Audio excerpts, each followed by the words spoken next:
Kita tidak perlu takut akan apapun, kita percaya bahwa hidup mati kita ada di tangan Tuhan. Dan firman Tuhan berkata bagi kita, hidup adalah Kristus, mati adalah untung. Amin. Ya, kalau aku hidup, aku mau hidup bagi Kristus, mati adalah sebuah keuntungan. Berapa banyak yang percaya? Berapa banyak yang sudah siap mati? Langsung turun semua. Ya, saudara, kita siap atau tidak siap, kita mau atau tidak mau, yang namanya mati itu pasti datang. Daripada tidak siap, lebih baik siap. Bagaimana menyiapkan diri untuk memasuki kematian itu bukan soal beli peti warna putih, bukan beli sepatu putih, tapi menyiapkan hidup yang putih dan kudus di hadapan Tuhan. Kalau yang ada kepahitan buang, kalau yang ada amarah buang, kekecewaan buang, yang masih ada dosa buang semuanya. Dan bahkan kita percaya hari-hari ini mungkin di antara saudara atau setiap kita sedang mengalami ujian dan pencobaan. Tapi percayalah saudara bahwa di balik semua ujian itu Tuhan punya rencana bagi hidup kita. Mari kita buka bersama, kita belajar firman Tuhan dari Yakobus pasal yang pertama. Surat Yakobus pasal yang pertama. Kita baca sama-sama mulai ayat yang kedua, saudara. Kalau dari ayat yang pertama di sana dikatakan, salam dari Yakobus hamba Allah dan Tuhan Yesus Kristus kepada ke-12 suku di perantauan. Ayat yang kedua berkata, judul perikopnya di sana di dalam Alkitab, iman dan hikmat. Jadi dalam hidup ini kita bukan hanya butuh iman, tapi kita butuh hikmat. Ya, iman tanpa hikmat itu percuma. Kita butuh iman dan juga butuh hikmat. Ayat yang kedua berkata begini saudara, kita baca sama-sama. Saudara-saudaraku, anggaplah sebagai suatu kebahagiaan apabila kamu jatuh ke dalam berbagai-bagai pencobaan, sebab kamu tahu bahwa ujian terhadap imanmu itu menghasilkan ketekunan. Firman ini berkata, anggaplah sebagai suatu kebahagiaan apabila kamu jatuh ke dalam berbagai-bagai pencobaan. Siapa di sini yang lagi ada masalah? Enggak ada masalah, saudara? Luar biasa loh Pak, jemaatnya tidak ada masalah loh. Baru kali ini loh saya menemukan. Sekali lagi yang lagi ada masalah, angkat tangan. Yang tidak ada masalah saya doakan supaya ada masalah. Ya, ayat ini berkata, anggaplah sebagai suatu kebahagiaan apabila kamu jatuh dalam berbagai-bagai pencobaan. Karena kamu tahu bahwa ujian terhadap imanmu itu menghasilkan ketekunan. Yang namanya manusia itu mengalami pencobaan, senang apa enggak saudara? Enggak.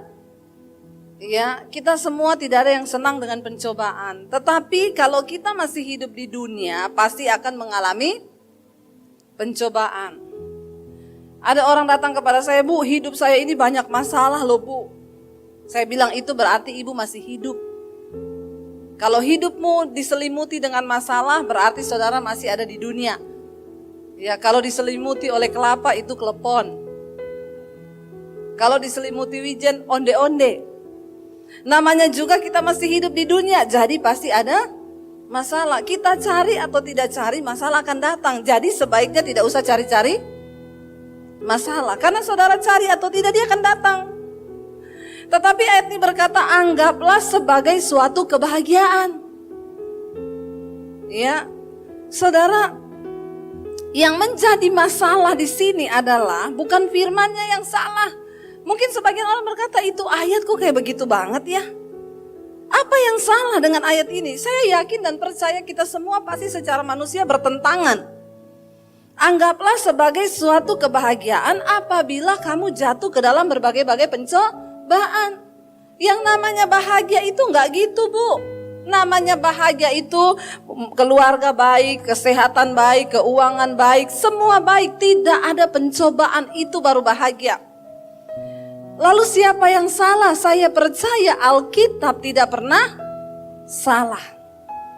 Siapa yang salah kalau begitu? Kitalah. Kenapa? Karena konsep bahagia kita dengan konsep bahagianya Tuhan itu berbeda. Amin. Makanya saya selalu berkata begini, saudara jangan pernah berharap menikah untuk berbahagia. Maka Anda pasti akan kecewa. Semua orang berharap ketika menikah bahagia. Makanya kalau bikin foto prewed itu ya, di gunung-gunung batu, satu di atas, satu di bawah, pegangan tangan. Saya melihat kalau sudah menikah, masih ada nggak yang begitu? Makanya saya kalau lihat orang di Instagram pamer foto prewed, saya bilang prewed. Ya, belum aja, itu baru, nggak usah terlalu alay lebay. Ya, makanya saya kalau foto mesra sama suami, saya selalu tulis #afterwed. Amin. Setelah 20 tahun menikah masih begitu enggak? Kenapa banyak orang kecewa ketika memasuki pernikahan? Karena konsep bahagiamu dengan konsep bahagianya Tuhan itu berbeda. Apalagi kalau saudara kebanyakan nonton drama Korea. Saudara berharap suami saudara tuh kayak cowok-cowok yang di drama Korea itu loh. Yo beda, di sana hidungnya mancung, sini pesek. Sana kulitnya putih, sini hitam. Ya, jangan berharap kebahagiaan yang palsu. Karena itu jangan pernah berharap menikah itu untuk berbahagia. Karena konsep bahagia kita dengan konsep bahagianya Tuhan itu berbeda. Alkitab berkata, anggaplah sebagai suatu kebahagiaan apabila engkau jatuh dalam berbagai pencobaan. Jadi kalau saat ini rumah tangga saudara banyak pencobaan, berarti saudara berbahagia. Ya, kenapa saudara? Karena tidak ada cara lain Tuhan bekerja untuk menunjukkan kemurnian iman kita selain melalui masalah dan pencobaan. Tidak ada lain, ya. Dimulai dari keluarga dan rumah tangga kita suami istri yang disatukan oleh Tuhan. Tidak mudah saudara, menjadikan dua menjadi satu itu gak gampang. Yesus berkata pernikahan itu 1 + 1 sama dengan 1. Karena kamu bukan lagi 2 tetapi 1. Saya dengan suami, saya Debbie tambah Daniel jadi 1. Aneh kan? Bagaimana supaya kita bisa jadi 1? Separuhnya saya mati, separuh suami saya mati, baru kita bisa jadi 1. Kalau dua-dua mau tetap 1 gak bisa. Ya, tadi pagi saya bersaksi saudara. Saya dengan suami saya ini sampai detik ini tidak cocok. Gak bohong kalau ada orang bilang cocok. Siapa di sini yang menikah cocok? Angkat tangan coba. Ya, cocok artinya kami tidak pernah berantem Bu. Seumur hidup menikah tidak pernah berantem. Berarti cocok. Boleh angkat tangan? Kalau ada saya doakan Anda terangkat hidup-hidup seperti Henok. Namanya orang menikah itu pasti tidak cocok. Nggak ada manusia cocok di dunia ini. Ya, saya pernah baca satu artikel, ada anak-anak kembar siam. Dia punya kepala 2 tapi badannya 1. Jadi mamanya diwawancarain. Bu, waktu besarkan mereka ada kendala nggak? Mamanya bilang waktu masih kecil tidak ada kendala. Ya, mereka dipakein baju apa aja mereka mau. Karena kepala 2 badan 1. Tapi ketika sudah beranjak dewasa, kan kepalanya 2. Jadi pemikirannya 2. Kepala yang 1 pengen pakai baju hijau, yang 1 pengen pakai baju kuning. Padahal badannya cuma 1, itu berantem, gigit-gigitan sampai berdarah-berdarah. Mamanya bilang saya bingung karena ini anak badannya 1, kalau saya pisah gak bisa. Coba bayangkan saudara. Jadi dari situ saya mencoba merenungkan begini. Orang yang badannya 1 badan, 1 jantung, 1 hati, 1 DNA, 1 benih, 1 kandungan, ketika lahir punya 2 kepala, itu aja tidak cocok. Apalagi suami, istri. Dari budaya yang berbeda, dengan 2 kepala yang berbeda, 2 jenis DNA yang berbeda, hati yang berbeda, jantung yang berbeda, tubuh yang berbeda. Bisa cocok? Makanya saya kalau ketemu orang, Bu doakan Bu, saya belum ketemu pasangan hidup. Kenapa belum menikah? Belum ketemu yang cocok, selamat tidak menikah seumur hidup. Karena cari yang cocok. Nggak ada yang cocok saudara. Ya, tadi pagi saya bersaksi, suami saya ini orang Solo. Ya, mirip-mirip lah sama saudara, ya. Saya Sulawesi. Jadi saudara bisa bayangkan perbedaan kami. Ya, saya dari Sulawesi, suami saya dari Solo. Kita beda dari cara ngomong, kita beda dari cara budaya, kita berbeda dari semua-muanya, kita berbeda. Tapi Tuhan sudah pertemukan. Ya, lalu ketika kita menikah, itu jadi masalah sekali, saudara. Ya, jadi masalah yang pertama dari segi cara bicara, komunikasi. Padahal sebuah hubungan itu dibangun di atas dasar komunikasi. Kalau komunikasinya rusak, maka rusaklah sebuah hubungan. Ya, tetapi kita sudah jadi satu. Dan Tuhan bilang kita bukan lagi dua, tetapi satu. Waktu kami berumah tangga pertama kali itu berat sekali, saudara. Ya, kenapa? Dari cara bicara kita nggak cocok. Orang Sulawesi itu kalau ngomong di belakang nadanya tinggi. Orang Jawa kalau ngomong di belakang nadanya rendah. Jadi kita nggak ketemu di situ. Ya, saya kalau ngomong sama suami saya dipikir saya ngajak berantem. Ya, kalau saya ngomong, Jo itu anu, dia datang, Mbok ojo nesu, ngomong biasa wae. Saya bilang ini biasa. Dia bilang kowe nesu ora. Malah jadi nesu tenan, saudara. Ya, karena apa? Orang nggak nesu. Saya bilang memang gaya bicara saya begini. Ora tadi kowe nesu lo, ora. Ya, malah jadi jengkel, saudara, ya. Jadi kita itu dari segi bahasa itu selalu setiap hari itu ribut hanya gara-gara omongan. Ya, saya kalau ngomong, itu Jo anu tolong gini. Boyo nek ngomongi sing sopan. Ya, orang sangono sing alon, sing alus. Saya bilang, saya ini orang Sulawesi, memang dari dulu bicaranya begini. Ya, ndak usah kamu tersinggung kalau saya bicara begini, memang kayak begini. Yo kowe iki mbok belajar ngomong Jowo. Ya udah saya belajar dikit-dikit lah. Ya, ketemu mertua, saya tanya sama mertua saya, "Mak, kowe wis mangan?" Suami saya marahin saya lagi. "Kowe tuh nek ngomong karo wong tua ojo ngono. Lah piye toh?" Katanya suruh ngomong bahasa Jawa.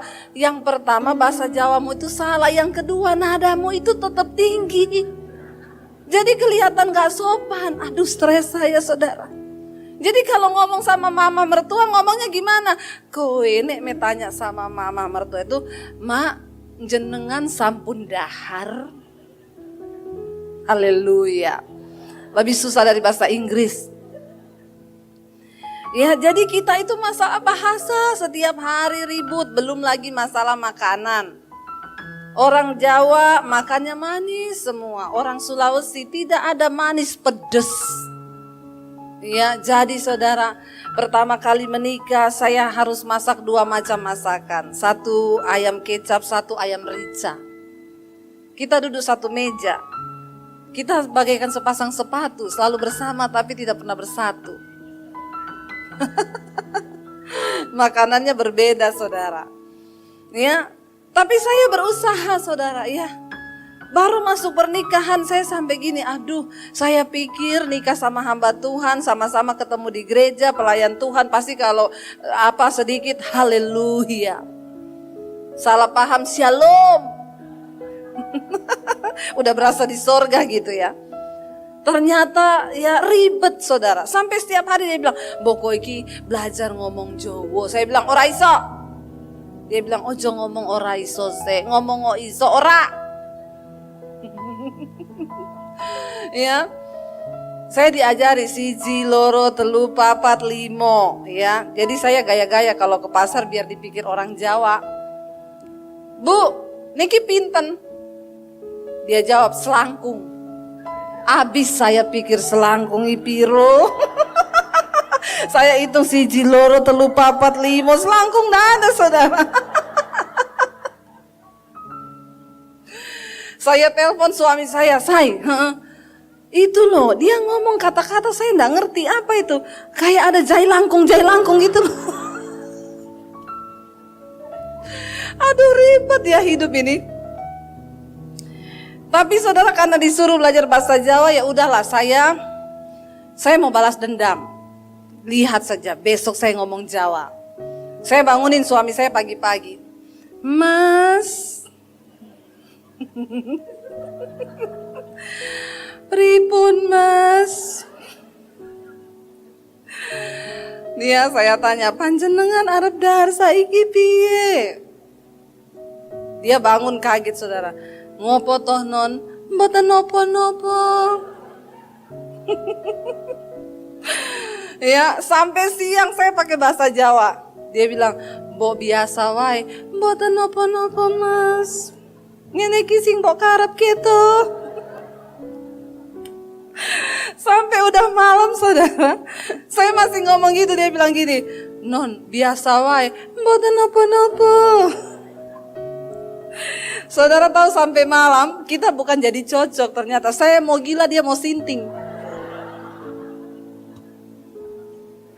Ya, akhirnya udah mau tidur malam, saya bilang, wes, piye? Kamu maunya Debbie Basir atau Sri Rejeki? Kalau kamu minta saya jadi Sri Rejeki, oke. Dia bilang gini, ora usah Debbie Basir wae. Oke kalau begitu. Jadi saudara, ya masalah itu, apalagi bicara tentang perbedaan budaya, perbedaan karakter, dan perbedaan personality. Saya ini warnanya merah kalau di dalam pelajaran temperamen. Suami saya itu hijau. Orang warna merah itu inginnya cepat. Pokoknya saat itu juga tidak ada rem, jalan terus. Lah suami saya itu orang flegmatik. Saya koleris. Orang flegmatik itu alon-alon, asal kelakon. Banyak banget orang flegmatik itu di daerah Jawa Tengah. Jogja, Solo, Semarang. Ada bagusnya sih, tapi nggak ada bagusnya. Nggak bagusnya. Saya juga ada bagusnya, tapi ada tidak bagusnya. Ya, jadi saya sama suami itu ketemu, bagus juga saudara kita nih belajar temperamen. Ketika saya tahu warna saya merah itu, saya pengen cepat, saya pengen nggak terlambat, tapi kan juga saya bisa salah dan banyak salah. Nah saya itu sebenarnya sudah cocok ketemu dengan orang hijau. Kalau saya ketemu merah sama merah, bisa kebakaran meledak kayak gas. Tapi ketemu suami saya, ya saya harus tahu juga temperamennya dia.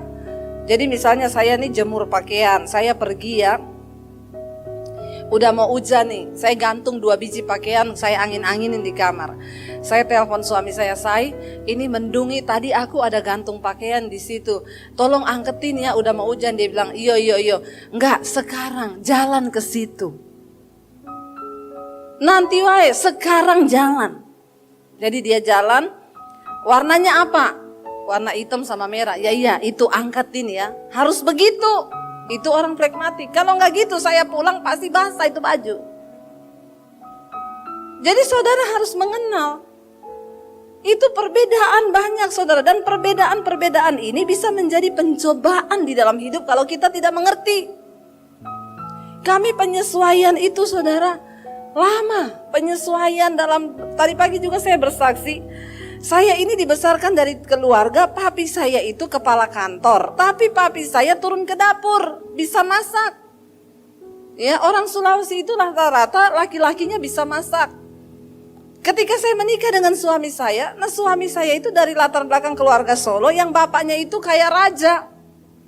Cuma duduk di meja, nanti tinggal ngomong sama maknya. Nasi, inggih. Ya, teh, inggih. Jadi ketika kita menikah itu susah saudara. Waktu masih bulan madu, belum punya anak, wah madu terus keluar kan. Madu terus, manis. Waktu udah mulai punya anak 1, 2 mulai capek nih. Temperamen naik nih. Ya, madunya mulai habis, yang tersisa lebah. Lebahnya lebah hutan sisan. Jadi saudara ketika saya satu kali udah capek ngurus anak saudara, dia teriak, non kopi. Saya bilang ada tangan 2, ada kaki 2, bikin sendiri tuh ada di toples. Dia kaget, kenapa istri saya sudah berubah menjadi lebah? Ya, saya langsung ngomong, kamu tahu ya, saya selama ini lihat kamu kayak suami kok kayak bos ya, minta dilayani terus ya. Papi saya itu ya, dia pegawai, dia kepala kantor loh, tapi dia juga turun ke dapur. Kadang mami saya lagi nonton TV dibikinin kopi sama dia. Kamu mana pernah kamu bikinin saya kopi? Dia bilang gini, itu makku, istri teladan. Bapakku itu cuma duduk di meja, minta apa wae dianterin. Nggak pernah ngomong makku itu. Saya bilang kalau gitu kita nikahkan aja makmu sama papiku. Biar rumah tangganya luar biasa. Saudara, kalau kita selalu membawa budaya kita, orang menikah itu tidak mudah. Menyatukan dua pribadi menjadi satu itu tidak gampang.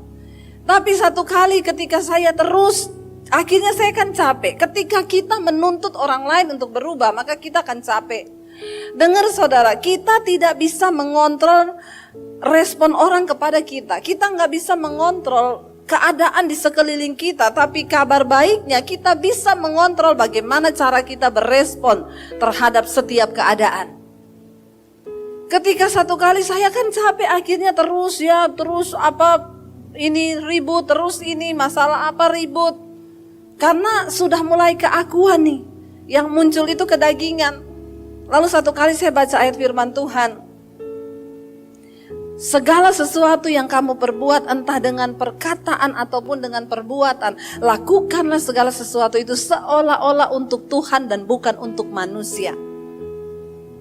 Jadi saya jadi sadar, oh Tuhan, selama ini saya sudah salah. Ya, waktu suami saya minta bikin kopi, saya ke dapur, walaupun capek saya ke dapur. Saya bikinin dia kopi, dalam hati saya ngomong untuk Tuhan. Kalau kita bikin untuk Tuhan kan pasti kita kasih yang terbaik. Bener apa bener? Kalau bikin buat suami waktu hati jengkel kan bisa dikasih sianida 1 sendok. Dulu ada seorang ibu, saudara konseling, Bu Debi. Suami saya selingkuh terus.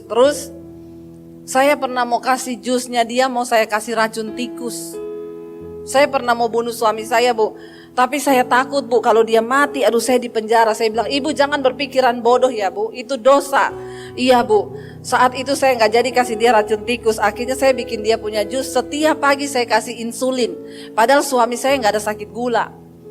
Satu kali suami saya pingsan di rumah, Bu. Lalu dokter periksa, dokter bilang gini, kenapa di dalam darahnya dia banyak insulin ya? Padahal kan dia nggak sakit gula ya. Aduh saya takut, Bu, di situ. Kalau ketahuan saya bisa di penjara. Saya bilang, Bu, Ibu nggak boleh berlaku seperti itu. Ibu harus berdoa buat suami. Oh iya, Bu, sekarang saya doakan suami saya tiap hari. Saya bilang, Tuhan cabut nyawanya. Astagfirullah. Jangan salah berdoa, ibu-ibu. Ya. Dia bilang, iya, Bu, tiap hari saya doakan kok. Tuhan cabut nyawanya. Jangan ya. Lalu ketika saya berespon, saya melakukannya untuk Tuhan. Iya, ternyata suami saya juga mulai berubah ya. Kadang-kadang saya lagi duduk, "Say, mau dibikinin kopi nggak?"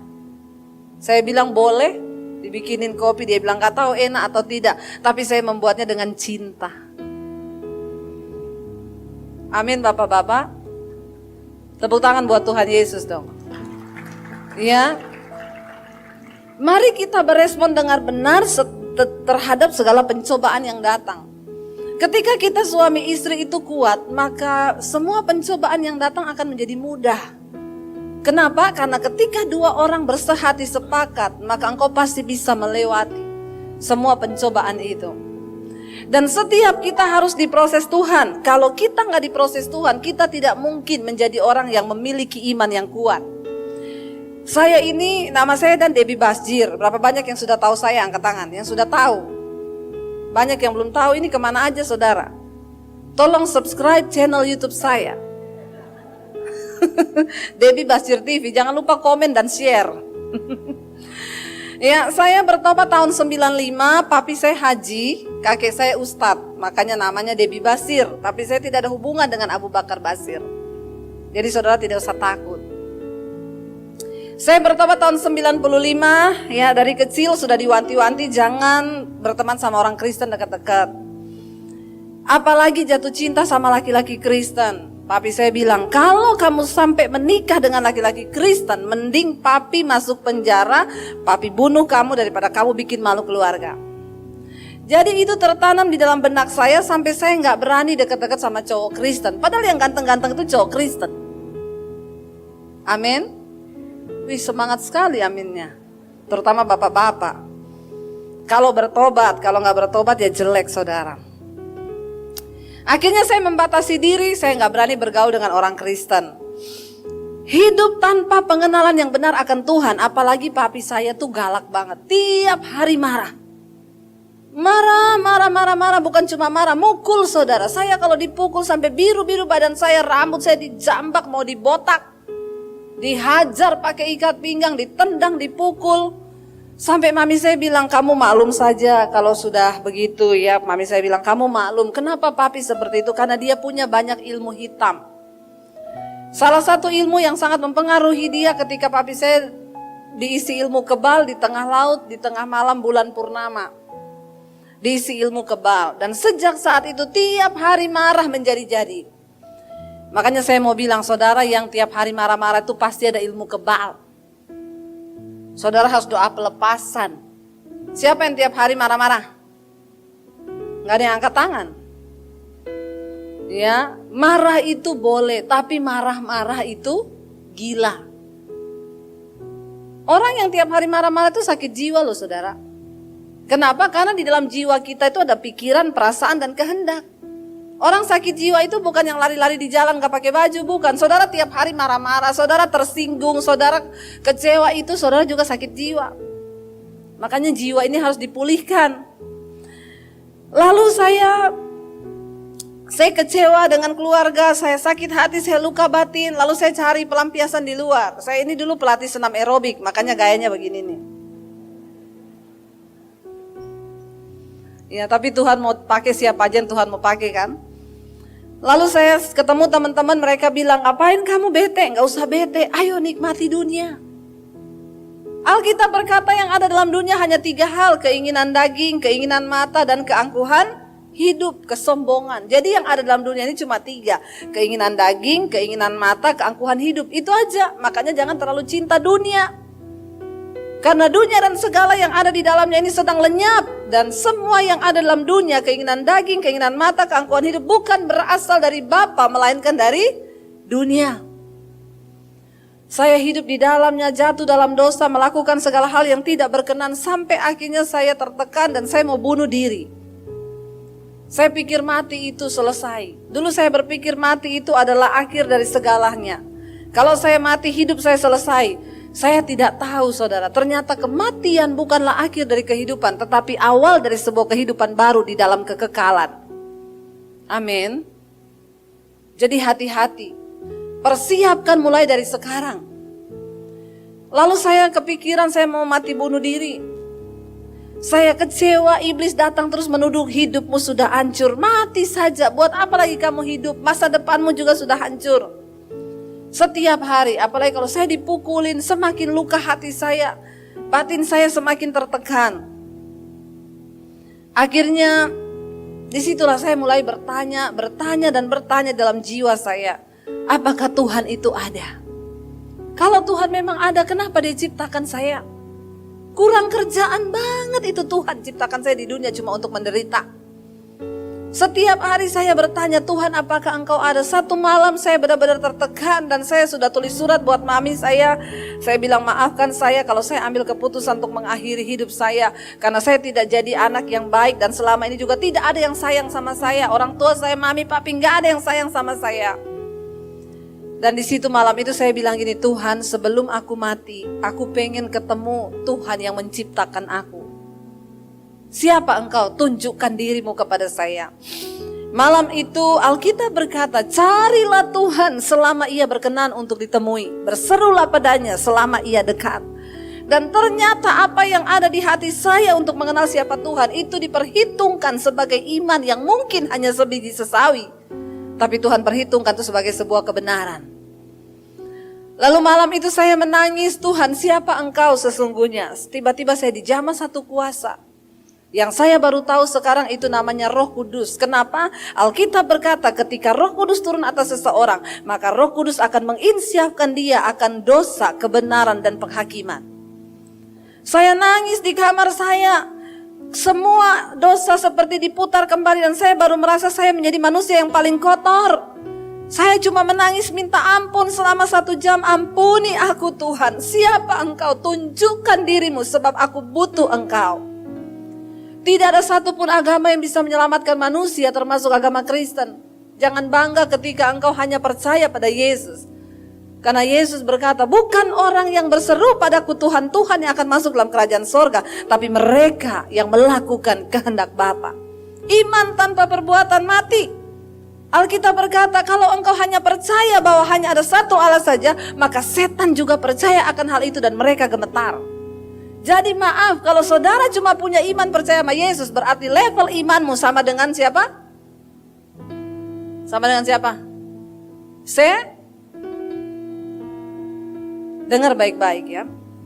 Yakobus berkata, jika engkau percaya bahwa hanya ada satu Allah, itu baik, tapi setan juga percaya akan hal itu dan setan gemetar kepada nama Allah. Jadi dengan kata lain, kalau saudara punya iman hanya percaya kepada Allah, berarti level iman kita sama dengan, tolong jawab yang kenceng, sama dengan, gak usah sambil melotot sama saya, setan, biasa aja keles. Iya.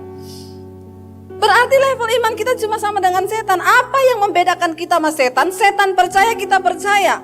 Tetapi bedanya kita melakukan kehendak Bapa. Setan tidak akan pernah mungkin melakukan firman Tuhan. Katakan. Itu bedanya. Ya. Lalu saudara, saya akhirnya malam itu mengalami perjumpaan pribadi dengan Tuhan. Saya nangis sejadi-jadinya. Hampir 1 jam lebih saya menangis, cuma berkata, aku minta ampun Tuhan, siapa Engkau? Dan malam itu saya dijamah Roh Kudus, tiba-tiba dari mulut saya berucap nama Yesus. Saya terus menangis sambil ngomong Yesus, Yesus. Setelah peristiwa itu saya mengalami kelahiran baru. Ada damai sejahtera yang luar biasa di hati. Itu damai yang melampaui ketika saya menang judi. Tidak usah angkat tangan yang penjudi di sini. Orang penjudi itu ketahuan dari cara dia menyanyi. Ya, apalagi kalau nyanyi lagunya gini, ku menang di dalam Yesus Tuhan, ya sambil kocok kartu. Ya, itu perasaan yang berbeda ketika saya ada di diskotik. Perasaan damai yang dari Tuhan itu luar biasa, itu dunia gak bisa beri. Saya merasa jiwa saya plong, damai yang luar biasa. Setelah malam itu tidak ada lagi pikiran bunuh diri. Yang ada di otak saya hanya saya pengen kenal siapa Yesus. Lalu secara sembunyi-sembunyi saya cari gereja. Saya pakai baju senam dari rumah, saya cari gereja. Saya masuk gereja, saya beribadah. Saya dikasih Alkitab. Saya bawa pulang Alkitab, saya baca Alkitab 1 hari 6 sampai 7 jam. Kadang saya baca di kamar mandi karena saya takut ketahuan orang tua saya. Saya baca Alkitab dan semua tulisan yang diilhamkan Allah itu bermanfaat untuk menyatakan kesalahan, untuk menegur kita, untuk menasehati hidup kita, dan yang terutama untuk merubah kelakuan kita. Jadi setiap orang yang sudah mengalami perjumpaan pribadi dengan Tuhan, kelakuannya harusnya berubah. Kalau saudara ngomong saudara Kristen, tapi kelakuanmu gak berubah, maaf, Anda belum ketemu Tuhan Yesus. Lalu saya mulai berubah, saya gak mau keluar malam lagi. Saya tidak judi lagi, saya mulai cinta dengan firman. Apa yang dulu merupakan keuntungan bagiku, sekarang aku anggap rugi karena pengenalan akan Kristus Yesus Tuhanku itu lebih mulia dari segala-galanya. Saya mengalami itu. Setiap hari saya cuma baca firman, hidup saya berubah. Singkat cerita, tahun 95 saya terima Yesus, 96 ketahuan. Kakak saya yang nomor 1 bilang gini, Dep, saya tahu loh kamu ke gereja, saya akan lapor papi. Papi bisa bunuh kamu loh kalau kamu gak berhenti. Jadi kamu sekarang pilih, kamu berhenti atau saya lapor. Saya mulai berdoa, Tuhan, kalau memang sudah waktunya aku harus ngaku tentang imanku depan keluargaku, beri saya kekuatan. Saudara tahu, ketakutan terbesar di hidup saya adalah ketika saya harus mengaku Yesus depan keluarga saya. Nggak main-main, papi saya punya pedang panjang 1,5 meter di bawah kolong tempat tidur. Dia punya keris, dia punya samurai, dia punya pistol di lemari. Jadi setiap hari saya ketakutan, aduh Tuhan kalau ketahuan habis saya ini bisa dibunuh. Saya berdoa puasa selama 3 bulan. Tuhan berikan aku kekuatan Tuhan. Saya cuma minta beri saya kekuatan untuk ngomong. Karena Alkitab berkata, dengan hati orang percaya, dengan mulut dia mengaku dia dibenarkan dan diselamatkan. Saya berdoa tiap hari, doa puasa minta cuma satu, kekuatan dari Tuhan. Sampai akhirnya saya dapat kekuatan, saya menghadap papi saya bilang, papi saya mau minta izin. Papi saya bilang, mau kemana? Santai sekali dia. Mau ke gereja. Berhenti, kaget. Kaget, campur marah, campur aneh. Dia lihat saya, dia bilang, apa? Saya bilang, Debbie mau minta izin mau ke gereja. Dia bilang, gila kamu. Oh, ini penyebabnya. Ini penyebabnya. Makanya memang akhir-akhir ini papi lihat kamu jadi aneh. Dan memang setiap orang yang berjumpa dengan Tuhan Yesus secara pribadi pasti akan menjadi sudah aneh kah saudara? Udah aneh belum saudara? Aneh gimana bu? Dulu marah-marah, ketemu Yesus sekarang nyanyi-nyanyi, amin. Dulu pelit, pelitnya sampai melitik. Begitu ketemu Yesus gak pelit lagi. Bapak-bapak sama istri jangan pelit. Tolong bapak-bapak bilang amin. Aminnya yang rela. Ya. Ada bapak-bapak bilang sama saya, Bu, saya bingung cari simpen uang, Bu.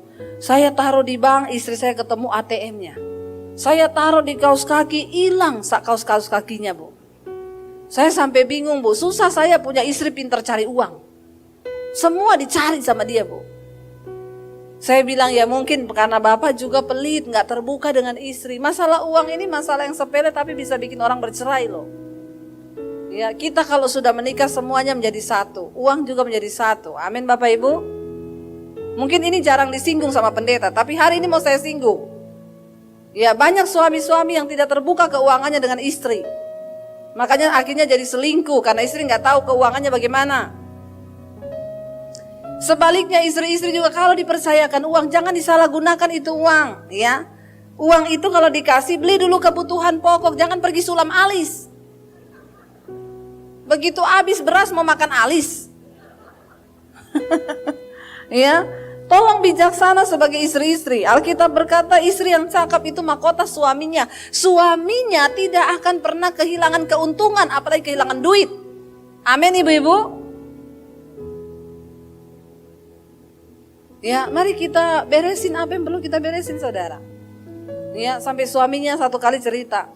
Istrinya tanya, Pak itu uang di rak buku, ditumpukan buku yang ke-10 di amplop warna merah, uang apa? Suaminya bilang, uang sial. Kenapa? Udah gua umpetin, lu temuin juga itu uang. Sial banget. Jangan ada uang sial di antara kita, amin. Harus saling terbuka saudara. Supaya tidak ribut. Ini tadi kenapa bisa belok ke uang ya? Saya tadi lagi ngomong apa ini ya?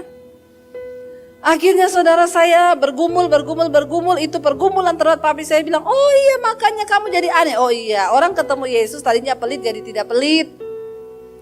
Tadinya merokok jadi tidak merokok. Saya percaya di sini sudah tidak ada yang merokok kan, amin. Masih ada yang merokok? Tidak usah angkat tangan. Saya bisa lihat wajah-wajah saudara. Yang merokok saya tahu ini, ada asap di kepalamu. Dapat penglihatan saya. Ya. Bertobat saudara ya, nggak usah tanya di mana ayatnya Bu di Alkitab orang Kristen tidak boleh merokok. Di Alkitab tidak ditulis, di pom bensin banyak.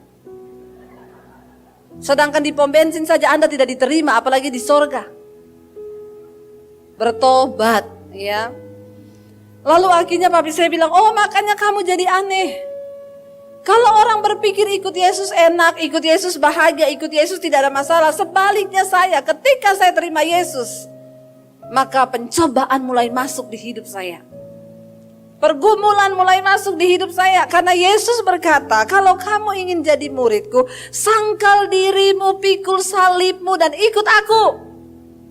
Mengikut Yesus bicara soal menyangkal diri dan membayar harga memikul salib. Bukan mau senang-senang. Ikut Yesus tadinya naik motor, sekarang jadi naik Avanza. Yang naik Avanza jadi naik Innova. Yang naik Innova jadi naik Fortuner. Habis naik Fortuner naik apa? Balik motor lagi. Kenapa? Kena kutuk. Please saudara, ikut Yesus bukan soal kita diberkati. Itu bonus yang akan Tuhan kasih. Kalau kita berkenan, ikut Yesus soal penyangkalan diri, membayar harga.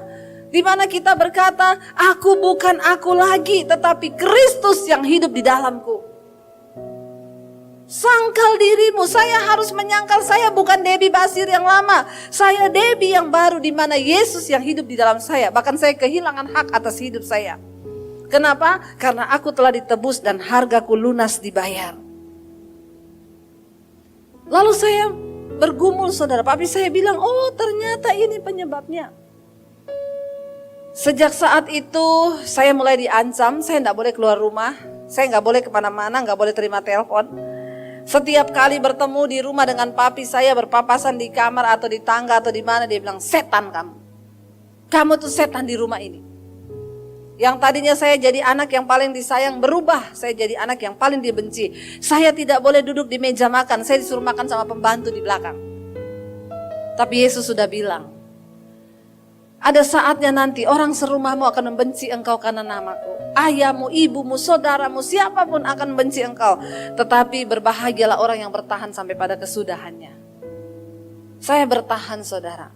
Dan semua pencobaan itu menjadi satu ujian bagi saya. Ini loh, ya anggaplah sebagai suatu kebahagiaan apabila kamu jatuh dalam berbagai-bagai pencobaan. Sebab kamu tahu bahwa ujian terhadap imanmu itu menghasilkan ketekunan. Makin saya menderita, saya makin tekun baca Alkitab. Dan semua jawaban atas persoalan di hidup saya ternyata ada di dalam Alkitab. Apapun yang saudara alami, baca Alkitab. Makanya baca firman. Bagaimana mungkin engkau bisa kuat kalau tidak pernah baca firman? Roh Kudus itu mengingatkan firman Tuhan yang kita baca, bukan drama Korea atau film India.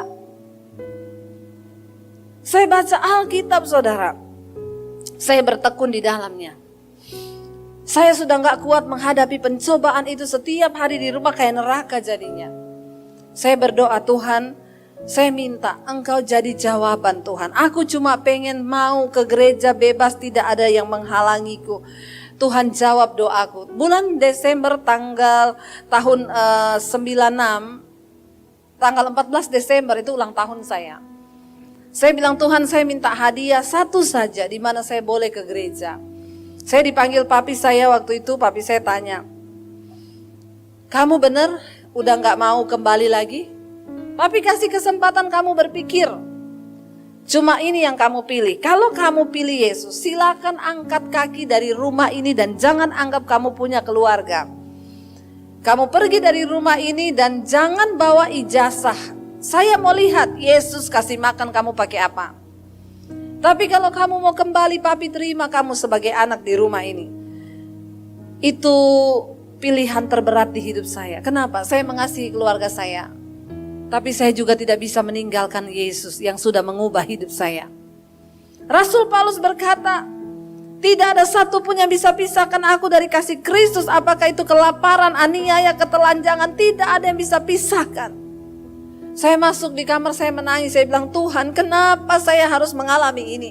Tuhan kan bisa menjamah hati papi saya, melembutkan hatinya. Dan kenapa jawabannya bukan begini, Debbie kamu mau jadi Kristen? Iya silakan kamu ke gereja, enggak apa-apa, itu hak setiap manusia.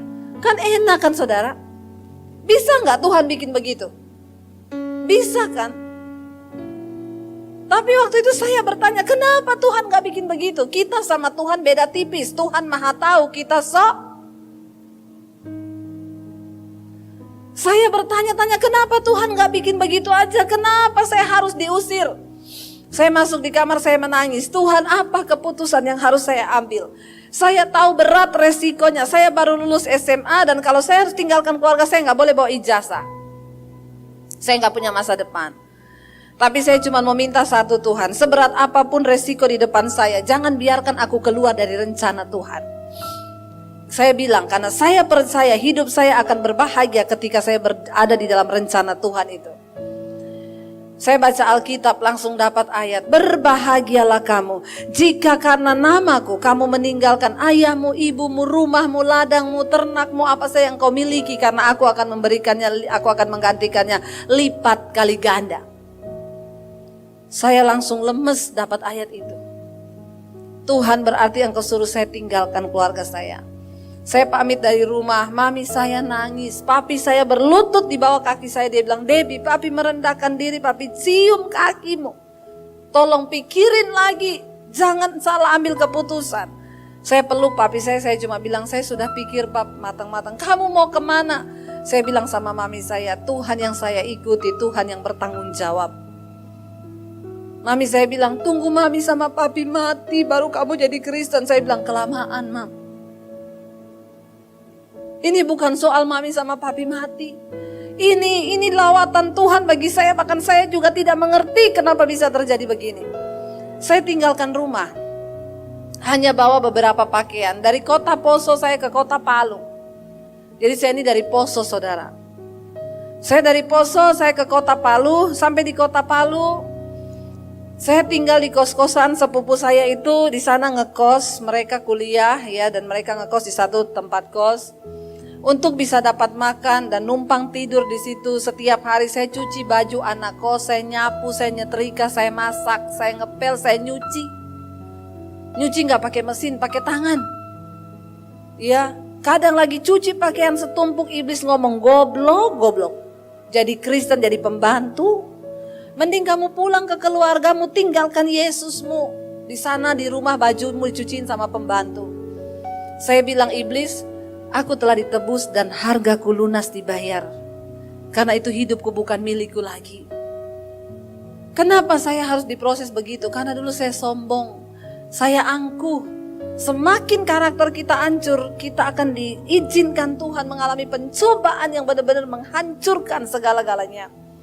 Keakuan ini harus mati. Saya diremukkan benar-benar 1 tahun tanpa uang. Tanpa satupun orang yang bisa saya jadikan sandaran dalam hidup saya. Hampir setiap hari puasa karena memang gak ada makanan. Saya cuma berlutut di kaki Tuhan. Sampai akhirnya saudara, saya masuk sekolah Alkitab di Makassar. Lalu akhirnya saya dikirim pelayanan ke Solo. Dan di situ saya ketemu suami saya. Ya, perjalanan hidup puluhan tahun saya harus menyingkatnya saudara. Tetapi itu penuh air mata, penuh tantangan. Saya ketemu suami saya, lalu kami sepakat untuk menikah. Saya telepon papi saya, papi saya Debbie, saya mau minta doa restu. Dia tanya, Debbie siapa? Debbie anaknya papi, Debbie Basir. Maaf, dulu saya pernah punya anak nama Debbie, tapi udah mati. Sampai di akhirat kita tidak akan berjumpa lagi. Kamu mau dikubur, kamu mau menikah, tidak usah kabarin ke sini. Karena bagi saya kamu sudah lama mati. Saya cuma netesin air mata. Jadi suami saya itu laki-laki paling bahagia. Dia tidak melamar. Enggak antar harta. Ya. Lalu akhirnya kami menikah saudara. Ya, tetapi apa yang Tuhan janjikan itu luar biasa. Saya terus berdoa. Ya, kenapa? Pencobaan akan menghasilkan ketekunan dalam hidup kita. Berbeda orang yang mengalami. Makanya sekarang saya kalau ada jemaat konseling. Jadi di mesbah doa saya tiap malam tuh ada mesbah doa di YouTube saya. Setiap jam 8 malam kita live streaming. Itu orang konseling ya. Jadi saudara bayangkan ya, live streaming mesbah doa yang nonton sampai 60.000. Itu setelah itu konseling. Jadi di HP saya ini sudah hampir ada 4.000 konseling yang masuk. Saya begitu terbatas, saya hanya bisa membalas yang bisa saya balas. Bu, saya sudah tidak tahan bu. Kenapa? Saya ini penderitaan saya banyak bu. Saya tidak punya apa-apa, sekarang saya gini-gini. Saya tanya, udah berapa lama menghadapi masalah gini? Baru 2 bulan bu, saya sudah bertahun-tahun. Jalani aja dulu. Harapkan Tuhan. Saya gak pernah meminta-minta kepada siapapun. Saya berlutut di kaki Tuhan. Tapi pencobaan itu membawa iman kita semakin kuat. Ayat 4 berkata, dan biarlah ketekunan itu memperoleh buah yang matang, supaya kamu menjadi sempurna dan utuh dan tak kekurangan suatu apapun. Ya, kita perlu saudara menjadi matang di dalam iman kita. Supaya kamu kedapatan utuh, ya, dan tidak kekurangan suatu apapun. Sebelum Tuhan memberkati hidup kita, kita harus terlebih dahulu diproses. Karena itu saya berkata tadi, ya, saudara yang tidak ada pencobaan, saya doakan supaya saudara ada pencobaan. Kenapa? Karena pencobaan akan membuat kita semakin berhikmat. Kita tahu di balik pencobaan itu Tuhan punya maksud dan rencana atas hidup kita. Saya melihat saudara dan saya mau bersaksi kepada saudara apa yang dulu Tuhan janjikan. Ya, berbahagialah kamu kalau karena namaku kamu meninggalkan ayahmu, ibumu, rumahmu, ladangmu, apapun yang kau miliki, engkau akan memperolehnya lipat kali ganda. Sekarang itu sudah terjadi di dalam hidup saya. Adik saya yang dulu mau bunuh saya waktu saya jadi Kristen, sekarang udah terima Yesus sebagai Tuhan dan Juru Selamat. Papi saya sebelum meninggal saya layani saudara, dia terima Yesus sebagai Tuhan dan Juru Selamat. Apa yang Tuhan janjikan? Saya waktu itu kehilangan rumah. Sekarang Tuhan kasih rumah saudara. Maaf, saya punya beberapa rumah di Jakarta. Apa yang tidak pernah kita pikirkan, itu yang Tuhan sediakan. Tapi tidak semudah itu. Kita harus disiapkan dulu, diproses dulu sampai kita benar-benar siap. Barulah, kenapa? Karena bagi Tuhan menjawab masalahmu itu hanya semudah Dia berfirman. Dia menciptakan matahari hanya dengan berfirman. Menjawab persoalanmu, masalah hutang kah, sakit penyakit kah, cuma semudah Tuhan berfirman. Tapi yang menjadi sulit bagi Tuhan apa? Mengubah sikap hati dan cara berpikir kita supaya bisa sama dengan cara berpikirnya Tuhan. Kenapa seringkali masalah kita menjadi lama? Karena engkau tidak ngerti-ngerti konsepnya Tuhan atas hidupmu. Anggaplah sebagai suatu kebahagiaan kalau engkau mengalami penderitaan hari-hari ini saudara. Karena Dia Tuhan yang sanggup melakukan segala perkara atas hidup kita. Mari kita bangkit berdiri bersama.